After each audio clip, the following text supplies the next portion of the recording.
the first priority of the organization at this stage is to make this information, which is in some or many respects esoteric, hidden information, to make it available to the people who need it.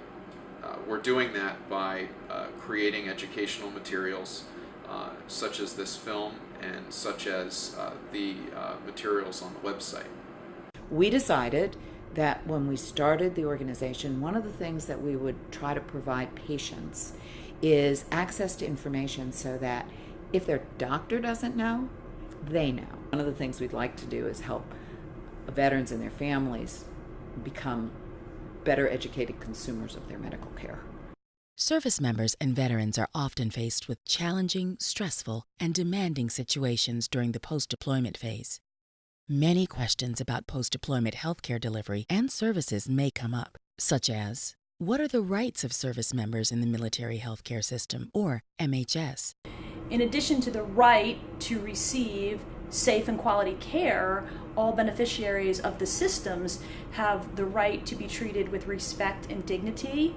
They have the right to be treated in terms of cultural sensitivity or anything that may relate to their care. For example, if there is a language barrier, a translator or an interpreter may be requested. That's the right of a patient, of a beneficiary, to ask for that.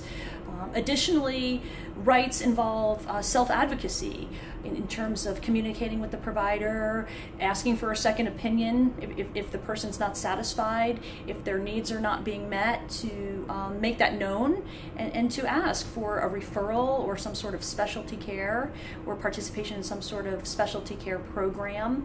And quite often in the military, especially when the patient is of lower rank and the provider is of higher rank, that may be perceived as disrespectful or insubordinate. But it is the right of a patient to participate in their care, to make informed decisions, and to ask for other things and referrals if their needs are not being met.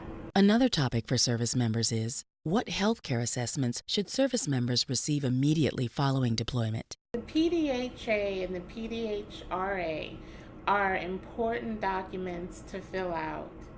They providers and patients refer to these documents throughout the management of complicated post-deployment illnesses, as these completed questionnaires provide basic summary information and potential health hazards encountered by the service members in theater.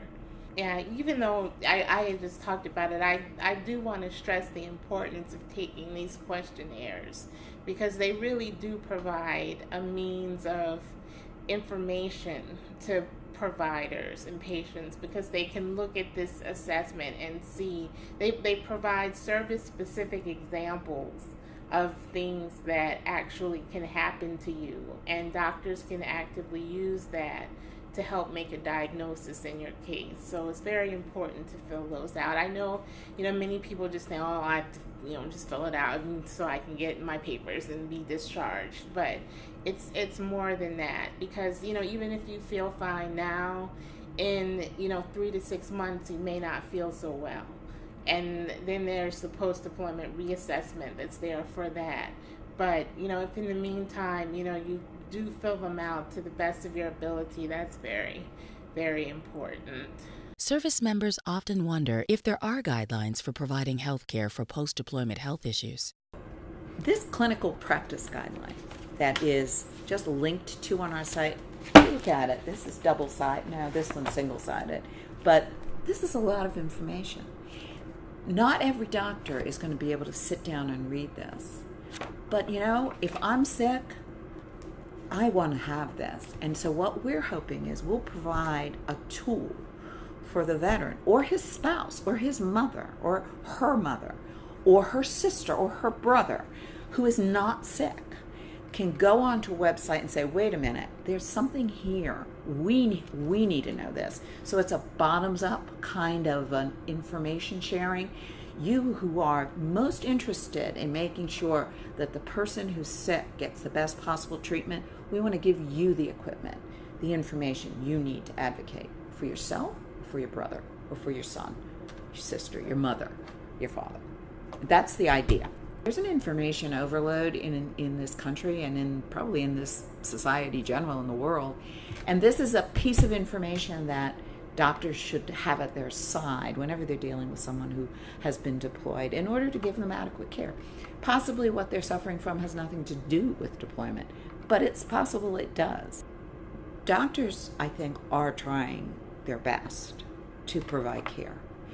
It's very difficult. The way they're trained, it's very specialty oriented, so that just to keep up in a specialty requires an enormous amount of time. And they try, they do. I believe most doctors really want their patients to do well. Patients probably have an even greater interest in making sure the doctors help them to do well. So I'm just explaining why it can take a while for that deployment-related exposure to create a physical symptom, so that 5 years from now, if your brother or if my son had gone to a doctor, first question he should have been asked is, were you ever deployed? He was a Marine. Where were you deployed? What part of Iraq? And what was your job? What were you exposed to when you were there? That's part of what the clinical practice guidelines provide. They say the doctor should ask that. The clinical guidelines that the military and the VA have established to deal with veterans coming back from deployment were unknown as far as we can tell. Tom's physicians simply didn't know they existed. When we met with his doctors after he died, and we met with every one of his doctors, we had to find the clinical practice guidelines and give them to his doctors. They were not aware that they existed. We found them online. It's important for every person who lives in an industrialized society, who is going to be at some point in his life seeking medical care, that you really have to help yourself too, and help anyone that you're working with to who's sick, to understand what's available. There are departments and programs that specialize in post-deployment healthcare. Service members who do not receive a clear diagnosis from a military treatment facility may request a referral to a war-related illness study center or other private facility that may provide them with diagnostic workup or care.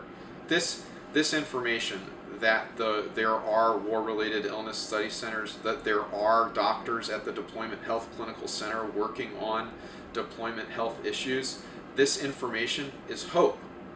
And it should give hope to those who are suffering that they're not alone, that the military itself is looking for answers and looking for solutions, and that working together with the military healthcare providers, with VA healthcare providers, and with providers in the private sector, ultimately there may be some answers. It'll be long, it'll take time, it'll take collaboration, but knowing these resources are there and accessing them is the first step towards addressing the deployment-related health crisis. For more information, please go to sergeantsullivancenter.org.